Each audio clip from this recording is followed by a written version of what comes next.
Hi guys, welcome back to our next video, Units and Measurement, Study with Ankit. So this chapter is very focused for your IIT and other competitive exams. So आपको इसके ऊपर focus करना पड़ेगा बहुत अच्छी तरीके से.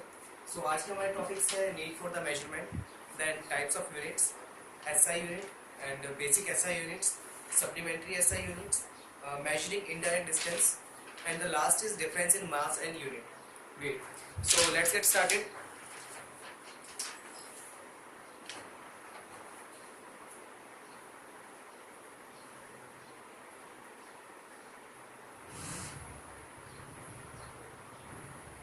So need of measurement. Need क्या है? अगर आप एक फिजिसिस्ट हैं तो आपको अच्छे तरीके से मेजर करना ज़रूरी है. अगर आप एक डिस्टेंस मेजर करना चाहते हैं तो आप इस डिस्टेंस को किस तरीके से मेजर करेंगे. इसके लिए कुछ बेसिक सिस्टम्स है जो एसआई यूनिट्स के हिसाब से डिफाइन किए गए हैं ताकि आप इंटरनेशनली इनको बता सकें. We have CGS, MKS, FPS etcetera. अब इन सब के बारे में हम डिटेल में पढ़ेंगे. इनके लिए प्रेसिशन बहुत ज़रूरी है. अगर आप एक मॉलिक्यूलर लेवल पे काम कर रहे हैं तो वहाँ पे साइज बहुत छोटा होता है और वहाँ पे एक छोटा सा भी साइज में डिफरेंस बहुत ज़्यादा हो सकता है. वी आर वर्किंग ऑन 10⁻⁻14 ये मीटर. ये बहुत छोटा है. इसको हम अपनी नेक आई से देख भी नहीं सकते, इतना छोटा है. अगर इस साइज में हम थोड़ी सी भी गलती करते हैं तो हमारे लिए बहुत डिफिकल्ट कर सकती है.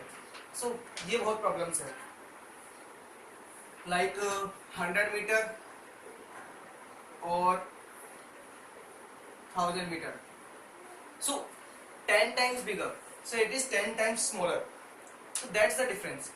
आपको यहाँ प्रिसिजन की बहुत जरूरत है.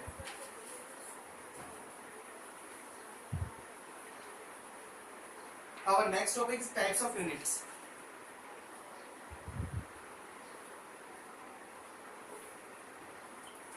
जनरली हमारे पास दो टाइप्स की यूनिट्स हैं, एक फंडामेंटल यूनिट्स और एक ड्राइव्ड यूनिट्स. ये फंडामेंटल यूनिट्स और ड्राइव्ड यूनिट्स में डिफरेंस क्या है उसे भी जानते हैं.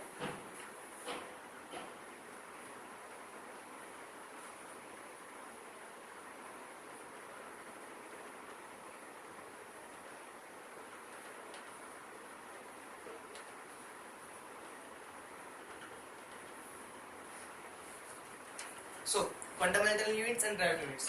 फंडामेंटल यूनिट्स वो यूनिट्स है जिनकी वजह से ड्राइव्ड यूनिट्स बनती है. वी हैव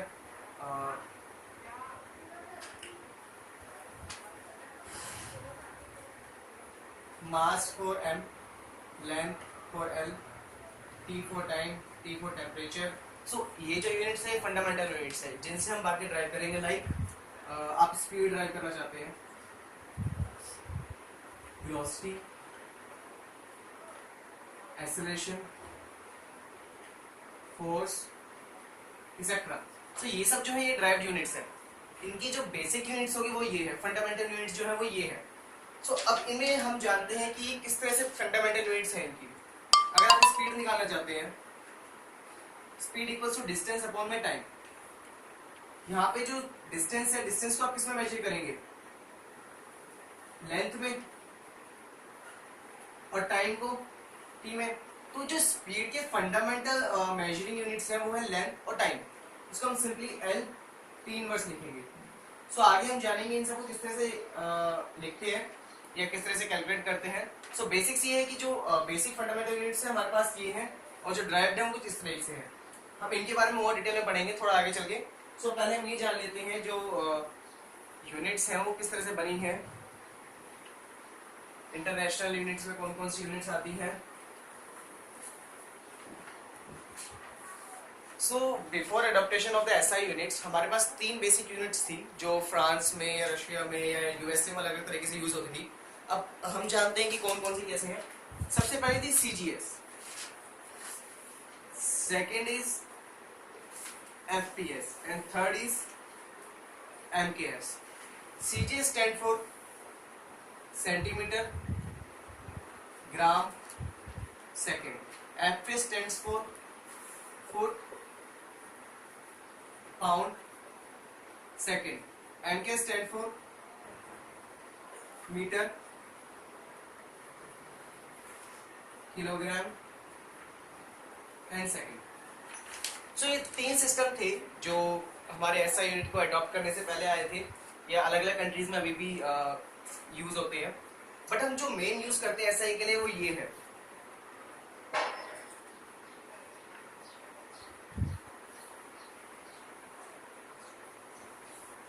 ओके, तो इसमें हम किस तरह से यूज करते थे, जैसे मान लीजिए हमें कुछ कैलकुलेट करना है, डिस्टेंस कैलकुलेट करना है, तो वहाँ डिस्टेंस कैलकुलेट करते थे सेंटीमीटर्स में, लाइक 1000 सेंटीमीटर। फुट्स में कैलकुलेट करना होता था तो अलग से मेजर करते थे। आपको बता दूं 1 foot equals to 12 into 2.54 into में 12। So this is the foot. सो अगर आपको कन्वर्जन करनी है, इस तरीके से कन्वर्जन कर सकते हैं, बट स्टिल हमें भी जरूरत नहीं है क्योंकि हम जनरली फुट को यूज नहीं करते। सो अगर डिस्टेंस नापेंगे तो हम यहाँ पे फुट्स में नापेंगे 100 फुट्स, यहाँ पे मीटर में नापेंगे जो हम जनरली यूज भी करते हैं 100 मीटर और 200 मीटर एक्सेट्रा। किलोग्राम जो हम शॉप्स पे जाते हैं, अगर अपने जनरल स्टोर पे कुछ भी सामान लेते हो किलोग्राम से ग्राम से लेते हैं, हम पाउंड्स में यूज नहीं करते। So that's our reason. हमारी जो एसआई यूनिट्स है वो हम एमकेएस को यूज करते हैं, जनरली प्रेफर करते हैं सीजीएस को। तो यही दो है जिनको हम जनरली यूज करते हैं। FPS is not used generally. So let's move on to the next topic.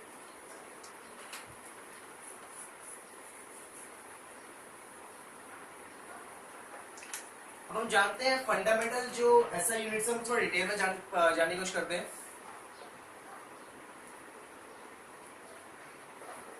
Fundamental SI units, time के लिए सेकंड और इसको हम टी बोलते हैं, सॉरी एस बोलते हैं, और सेकंड है हमारा मास जिसमें हम केजी यूज करते हैं और इसको हम केजी बोलते हैं। लेंथ के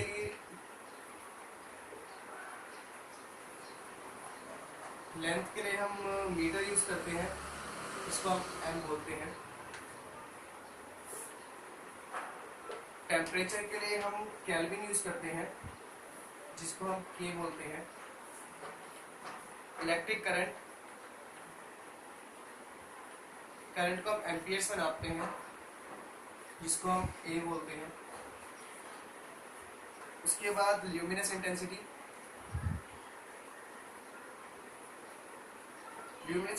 को हम कैंडेला में यूज करते हैं और सीडी बोलते हैं। और the last one is quantity of matter,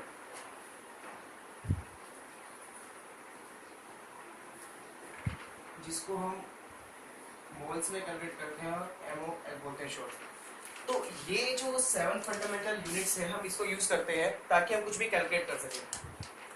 तो जो टाइम है उसके लिए हम सेकंड यूज करते हैं एस, मास के लिए हम केजी यूज करते हैं केजी, लेंथ के लिए हम मीटर यूज करते हैं एम, टेम्परेचर के लिए हम केल्विन यूज करते हैं के, इलेक्ट्रिक करंट के लिए हम एम्पियर्स यूज करते हैं ए, ल्यूमिनस इंटेंसिटी के लिए कैंडेला सीडी।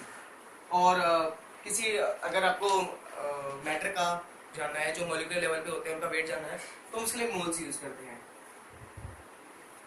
ओके, तो these are our fundamental units. उसके बाद हम जानने की कोशिश करते हैं कि जो हमारे सप्लीमेंट्री ऐसे यूनिट्स हैं वो क्या है।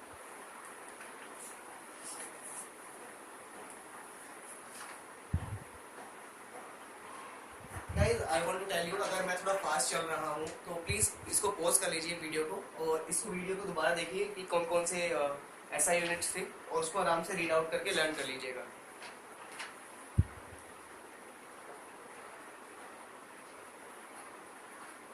तो सप्लीमेंट्री ऐसे यूनिट्स है हमारे पास plane angle and solid angle. Plane angle को हम रेडियंस में कैलकुलेट करते हैं और सॉलिड एंगल को हम स्टेडियन, इसको रेडियन कहते हैं और इसको ऐसा कहते हैं।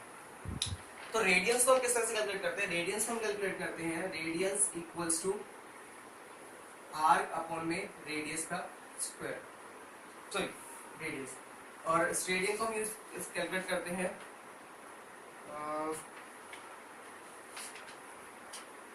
Surface area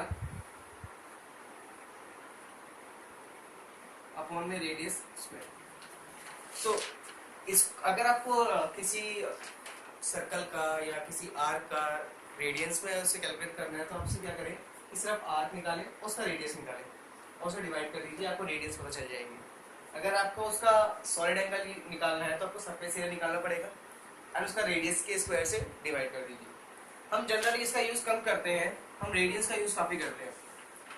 so this is our main and this is our less important. Let's move to our next topic.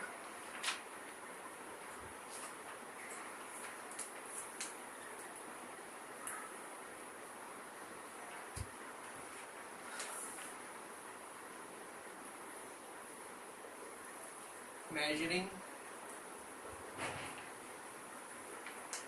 indirect distance। So ये हमारा काफी इंपॉर्टेंट टॉपिक है। रीजन इसकी वजह से हम बहुत से फार डिस्टेंस जैसे कि अर्थ और सन के बीच में डिस्टेंस है उसे किस तरह से कैलकुलेट करना है, अर्थ पे बैठ के आप सन तक का डिस्टेंस कैसे निकालेंगे। It is very difficult to measure that. आप स्केल लेके अपने घर के अड़ोस पड़ोस में नाप सकते हैं बट सन को कैसे नापेंगे। सो इसके लिए हम थोड़े इस तरह के मेथड यूज करते हैं, इसके हम इनडायरेक्ट मेथड कह सकते हैं। So let's move on to this, कैसे यूज करते हैं इसको।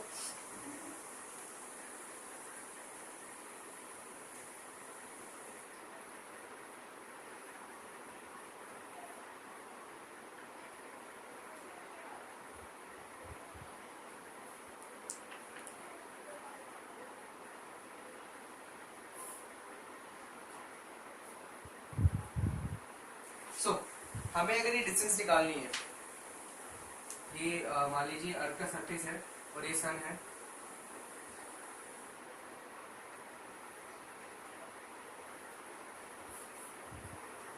तो ये डिस्टेंस कैसे निकालेंगे। ऑब्वियसली हम अपना कोई स्पेसशिप वगैरह दूर तो नहीं भेज सकते सन के पास बिल्कुल, तो हमारे पास इनडायरेक्ट वेज होते हैं जिस तरह से हम इसे कैलकुलेट कर सकते हैं। हम सबसे पहले क्या करते हैं, एक पर्सन को यहाँ अर्थ पे बैठाते हैं, ए पे बैठाते हैं और एक को बी पे बैठाते हैं, फिर ए और बी का डिस्टेंस निकाल लेते हैं। Let's say A B equals to X. Okay, so अगर ये डिस्टेंस हमने निकाल लिया, अब हम ये थीटा भी चेक कर सकते हैं यहाँ से कि थीटा कितना है। सो थीटा 1 एंड थीटा 2, या इसको सिंपली थीटा बोल सकते हैं। ओके, सो अब ध्यान से देखें तो यहाँ थीटा क्या होगा, theta equals to A B upon में रेडियस। आपको याद है हमने थोड़ी देर पहले ही पढ़ा था radians, radians equals to arc upon में रेडियस। तो यहाँ पे हम सेम यूज कर रहे हैं, हमने यहाँ पे आर्क लिखी ए बी और यहाँ पे रेडियस लिखा जो कि है हमारा डी। ओके, अगर हमें डिस्टेंस निकालनी है तो हम इसको सिर्फ मैनिपुलेट करेंगे थोड़ा सा, D equals to arc upon में थीटा, और इस तरीके से हम ड्राइव कर सकते हैं distance between the sun and the earth. So this is the simplest reason ways to calculate the distance between the far distant objects. हम इसी तरीके से अर्थ से मून का डिस्टेंस, अर्थ से जुपिटर का डिस्टेंस भी कैलकुलेट कर सकते हैं। सो ये कुछ इनडायरेक्ट वेज होते हैं जिसकी वजह से हम यूज करते हैं और डिस्टेंस मेजर करते हैं।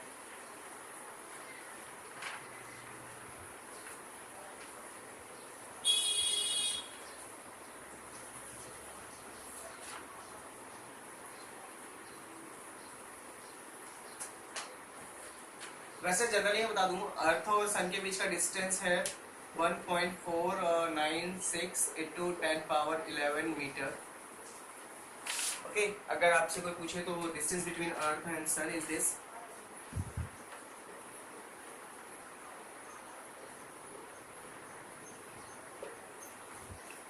इसको कैलकुलेट करने के लिए आप इसको चेक कर सकते हैं, आपको कोई थीटा वगैरह का क्वेश्चन आ जाए तो फाइनल आंसर ये होगा।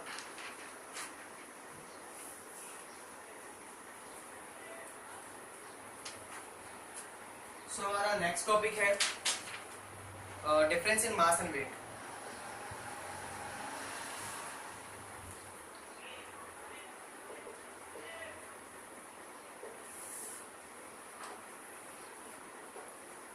सो ये जो दोनों क्वांटिटी है जनरली आपस में इंटरचेंजेबल है, हमें समझ में नहीं आता कि कभी मास क्या है और वेट क्या है। सो इसको आज हम डिस्क्राइब करते हैं। Mass is nothing but and weight. So mass जो है आपका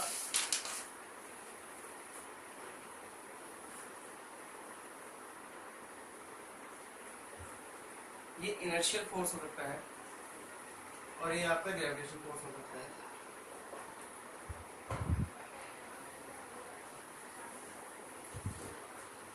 ओके, तो इसमें हम क्या कर सकते हैं कि मास जो है वो हमेशा कांस्टेंट रहेगा, लेकिन ये कोई जीरो भी हो सकता है। Example at centre of earth. So जो वेट है हम इसे सिर्फ ग्रेविटी के फॉर्म में ले रहे हैं, क्योंकि जो वेट हम सिर्फ अर्थ पे कैलकुलेट करते हैं, लेकिन अगर हम किसी और प्लेनेट पे जाएंगे तो वेट अपने आप चेंज होता रहेगा। सो वहाँ की ग्रेविटेशन फोर्स के हिसाब से वेट वहाँ के हिसाब से चेंज होएगा, लेकिन जो मास होगा वो हर प्लेनेट पे सेम रहेगा। इसका एक छोटा सा एग्जांपल भी दूंगा मैं अभी, बट जरा थोड़ा सा हम डिफरेंशिएट कर लेते हैं इनमें और क्या क्या डिफरेंस होते हैं।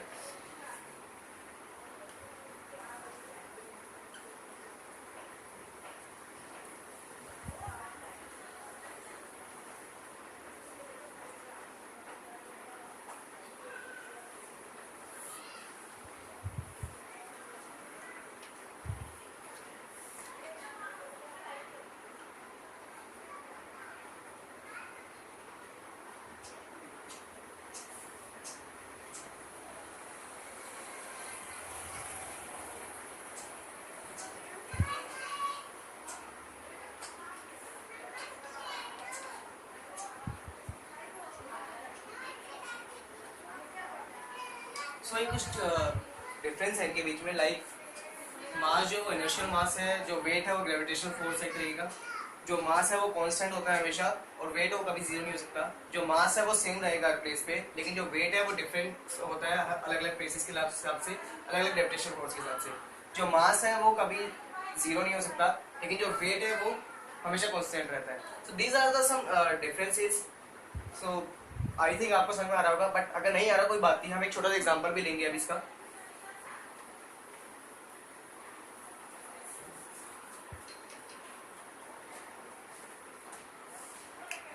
लेट्स से अगर आप अर्थ पे हैं और आपका मास 10 kg है, सो आपका वेट कितना होगा? जो वेट होता है वो होता है force equals to mass into में एक्सेलरेशन।